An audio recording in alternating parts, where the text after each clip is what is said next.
नमस्कार साथियों, स्वागत है एक बार फिर से आपका हमारे यूट्यूब चैनल में। तो दोस्तों, आज हम पढ़ने वाले हैं गढ़वाल का पंवार राजवंश। तो इससे पहले जो हमारा 4th चैप्टर था, इसमें हमने कुमाऊं के चंद राजवंश को कवर कर लिया है। तो आज हम जो है गढ़वाल के पंवार राजवंश में सबसे पहले गढ़वाल के गढ़ों के बारे में देखेंगे। चमोली, पौड़ी, टिहरी में जो गढ़ पड़ते थे उनको कवर करेंगे, और साथ ही फिर हम जो है गढ़वाल के पंवार राजवंश या फिर परमार राजवंश के बारे में पढ़ेंगे। ठीक है, इसके संस्थापक कौन थे, कहाँ से ये आई थी, और इसे जो है कौन सा जो है गढ़ इसे उपहार में दिया गया था, ये सब कुछ जो है हम आज की क्लास में कवर करेंगे। ठीक है, तो पहले हम देखेंगे गढ़वाल की गढ़ या फिर किले। ठीक है, तो बात करते हैं अजयपाल। ठीक है, तो अजयपाल से पहले जो है गढ़वाल का जो क्षेत्र था वो छोटे छोटे 52 गढ़ों में विभक्त था, जिसका शासक भड़ या फिर गढ़पति हुआ करता था। तो इससे पहली वाली क्लास में हमने देखा कि किस प्रकार से जो है उत्तराखंड में कत्यूरियों का शासन था। जैसे ही कत्यूरी समाप्त होते हैं तो जो हमारा उत्तराखंड का पूर्वी भाग है इसमें जो है चंदों ने शासन किया, और जो हमारा पश्चिमी भाग था, ठीक है, पश्चिमी भाग था, इसमें हम देखते हैं कि ये जो है 52 गढ़ों में विभक्त था। इसमें से ही एक गढ़ था चांदपुर गढ़। तो इसके शासन ने क्या किया कि पूरे गढ़ों को मिलाकर गढ़वाल बनाया। ठीक है, तो अजयपाल जो है, ठीक है, इसे पंवार वंश का जो है 37वां राजा भी माना जाता है, और कई विद्वान जो है इसे पंवार वंश का संस्थापक भी मानते हैं। ठीक है, अजयपाल है, इससे पहले जो है गढ़वाल छोटे छोटे 52 गढ़ों में विभक्त था। ठीक है, और उसका जो शासक होता था वो गढ़पति कहलाता था। तो पहला है हमारे पास नागपुरगढ़। ठीक है, नागपुरगढ़ के जौनसार परगने में नाग देवता का मंदिर था, जिसे नागनाथगढ़ भी कहते हैं। और नागपुरगढ़ का जो अंतिम शासक कहें या फिर गढ़पति कहें वो थे भजन सिंह। ठीक है, दूसरा गढ़ है कोहलीगढ़। ठीक है, ये जो है पछवाड़ बस्टों से संबंधित है। और तीसरा जो गढ़ है वो है रवाड़गढ़। ठीक है, ये बद्रीनाथ के पास जो है रवाड़ी जाति के गढ़ था। चौथा गढ़ हम देखते हैं फलियाड़गढ़।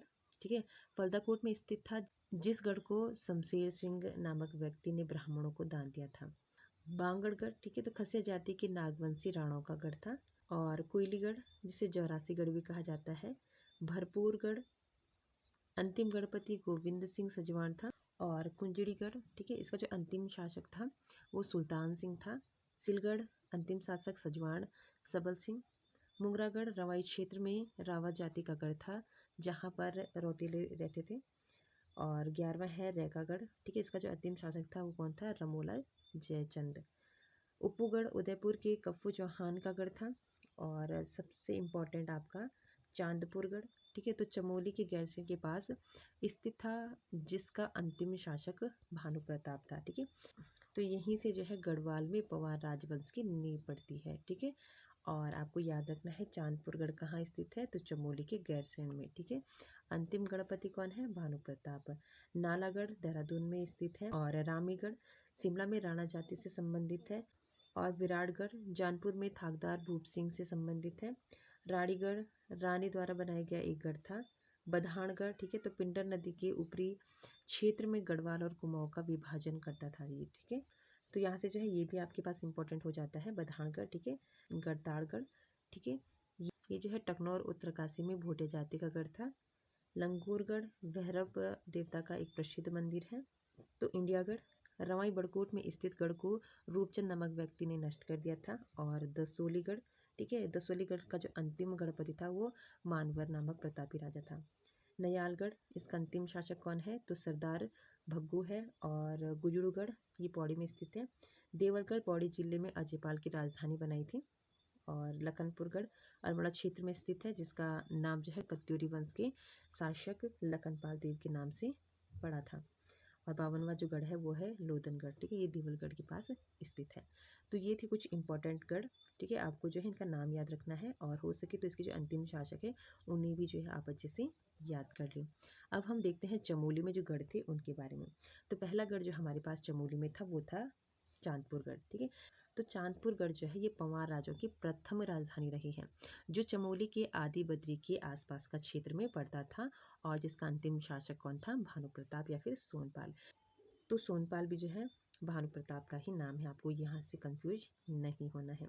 ठीक है, दूसरा आपके पास लोहाबगढ़। तो नेगी जाति के दिलेवर सिंह और प्रमोद सिंह बड़े प्रतापी हुए थे। नागपुरगढ़, ठीक है, ये भी चमोली में है। और नागनाथ पोखरी के मंदाकिनी नदी क्षेत्र में स्थित है। फिर है कंडारागढ़, मंदाकिनी उपत्यका में स्थित था, जहाँ पर फैगो का मंदिर प्रसिद्ध है। और इसका जो अंतिम गणपति था वो मंगल सिंह था। ठीक है। बधानगढ़, ठीक है, तो बधानगढ़ पिंडर नदी के क्षेत्र में स्थित था, जो चंद और पंवार वंश की विभाजन सीमा पर था। और बधानगढ़ की जो लड़ाई है, इसमें रूपचंद का सेनापति पुखरूपंत मारा गया था। साथ ही लक्ष्मीचंद के समय जो है यहाँ का गणपति खत्तड़ सिंह था। ये सब कुछ जो है हमने आगे की क्लास में भी देखा था, जब हम कुमाऊं के चंद राजवंश को पढ़ रहे थे। एक आपके पास एक चमोली में मनीलागढ़, ठीक है, तो दूधातोली पर्वत श्रृंखला में स्थित था, जो कत्यूरों से संबंधित था। और बाज बहादुर चंद ने इस गढ़ पर आक्रमण किया था। और सातवां जो गढ़ आपका चमोली में पड़ता है वो है दसोलीगढ़। ठीक है, तो चमोली जिले के दसोली क्षेत्र में पड़ता था। तो यहाँ से जो है आपको ये सारे गढ़ याद रखने हैं। और इसमें आप फिर से एक बार देख लेते हैं। तो चमोली में कौन से गढ़ हैं? चांदपुरगढ़, लोहाबगढ़, नागपुरगढ़, कंडारागढ़, बधानगढ़, मनीलागढ़ और दसोलीगढ़। ठीक है। और चांदपुरगढ़ के बारे में क्या याद रखना है? पंवार राज्यों की प्रथम राजधानी थी। ठीक है। और इसके जो अंतिम शासक कौन थे? भानु प्रताप थे। साथ ही यहाँ से आपको बधानगढ़ भी याद रखना है, पिंडर नदी के क्षेत्र में स्थित है। और ये जो है चंद और पंवार वंश की विभाजन सीमा में था। ठीक है। और आगे हम बात करेंगे तो पौड़ी जिले में स्थित गढ़। ठीक है, तो पौड़ी में कौन कौन से गढ़ स्थित थे, इनको हम एक बार देख लेते हैं। ठीक है, तो पहला जो हमारे पास पौड़ी में गढ़ है वो है देवलगढ़। ठीक है, तो देवलगढ़ पौड़ी में स्थित श्रीनगर के पास स्थित था, जहां अजयपाल ने 1512 में अपनी राजधानी चांदपुरगढ़ से देवलगढ़ स्थानांतरित की।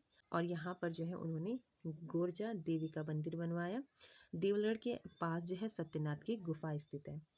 दूसरा है नयालगढ़, तो देवलगढ़ के समीप नयाल जाति से संबंधित था।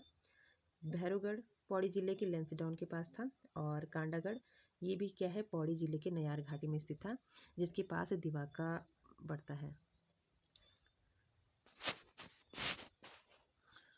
और आगे जो गढ़ है, तो अगला जो गढ़ है वो है गुराड़गढ़। ठीक है, तो चांदकोट परगना में चांदपुर पर्वत श्रृंखला पर स्थित है। और इस क्षेत्र का जो है एकेश्वर देवता मंदिर प्रसिद्ध है। और गुजरूगढ़, ठीक है, ये पौड़ी की मल्ला सलाण क्षेत्र पर गुर्जर प्रतिहार राजाओं से संबंधित है। और उल्खागढ़, ठीक है, ये भी पौड़ी जिले के खरसू मार्ग पर स्थित है, जिसे जो है कठूलीगढ़ भी कहा जाता है। और आठवां है तारागढ़। ठीक है, और ये जो है पौड़ी के राठ क्षेत्र पर स्थित है। तो ये थी पौड़ी के प्रसिद्ध गढ़। ठीक है, फिर से एक बार देख लेते हैं कौन कौन से हैं। तो 8 गढ़ आपको याद रखने हैं। ठीक है, पहला है देवलगढ़। ठीक है, और इसमें आपको क्या याद रखना है कि अजयपाल ने जो है 1512 में अपनी राजधानी जो है चांदपुरगढ़ से देवलगढ़ स्थानांतरित की थी। ठीक है, साथ ही यहाँ पर जो है गोरजा देवी मंदिर बनवाया था। और देवलगढ़ के पास जो है सत्यनाथ की गुफा है। और नयालगढ़ को याद रखना है।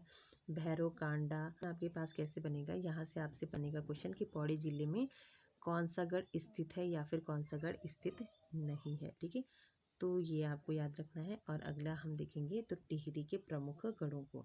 तो बात करते हैं टिहरी के प्रमुख गढ़ों के बारे में। पहला गढ़ हम देखते हैं थत्यूड़गढ़। ठीक है, तो जौनपुर क्षेत्र के थत्यूड़ घाटी में स्थित है। और यहाँ जो है अगलागढ़ नदी और यहाँ पर जो है अगलाड़ नदी यमुना नदी से मिलती है। और अगलाड़ नदी में ही मौड़ मेला होता है। अप्पूगढ़, ठीक है, तो ये टिहरी उत्तरकाशी मार्ग पर उदयपुर परगने में पड़ता है। और कफ्फू चौहान जो है यहाँ का गणपति था। अगला है मौलिया या फिर रमोलीगढ़। ये जो है टिहरी के सेम मुखिम क्षेत्र में पड़ता था। और यह गढ़ जो है गंगू रमोला और उसके पुत्र सिद्धवा और विधवा का गढ़ था। और अगला गढ़ है धमोड़गढ़। ठीक है, यह गढ़ जो है राणा जाति का गढ़ था। और पांचवा है कोटागढ़। ठीक है, और ये जो है जौनपुर के इड़ालस्सू में स्थित है। ठीक है, तो ये आपको याद रखने हैं टिहरी के प्रमुख गढ़ों को। नाम एक बार देख लेते हैं। थत्यूड़गढ़, उप्पूगढ़, मौल्यागढ़ और धमोड़गढ़ और कोटागढ़। ठीक है, तो ये है आपके टिहरी में स्थित गढ़। और थोड़ा गंगू रमोला के बारे में थोड़ा देख लेते हैं। तो दोस्तों टिहरी गढ़वाल के रमोली गढ़ में वीर पराक्रमी गणपति गंगू रमोला था। और इसके जो है 2 पुत्र थे, सिद्धवा और विधवा, जो चौहान वंश से गणपति थे। और गंगू रमोला ने सेम मुखेम में 7 मंदिरों का निर्माण करवाया था। तो यहाँ पर ये इम्पोर्टेंट है। ठीक है, इसमें जो है सेम मुख में जो है 7 मंदिरों का इसने निर्माण करवाया था। किस गढ़ से संबंधित है, तो ये भी आपको याद रखना है कौन सा है, मोराली, मौर्य या फिर रमोलीगढ़ से। ठीक है, आगे हम बात करेंगे तो गढ़वाल का पंवार या फिर परमार राजवंश। ठीक है, इसको हम नेक्स्ट क्लास में कवर करेंगे। आज के लिए इतना ही। और दोस्तों, चैनल पे नए हैं तो चैनल को सब्सक्राइब करें, और क्लास अगर आपको अच्छी लगती है तो लाइक शेयर और कमेंट जो है ज़रूर कर दिया करें। तो इसमें हम जो है 2-4 क्लासेस में लेंगे। आगे हम जो है कनकपाल के बारे में भी देखेंगे, और उसके बाद हम डायरेक्ट बात करेंगे अजयपाल के बारे में। ठीक है, जो कि 37वां राजा है, और थोड़ा जो है हम इससे पूर्व के शासकों के बारे में भी देख लेंगे। तो फिलहाल दोस्तों, आज के लिए इतना ही।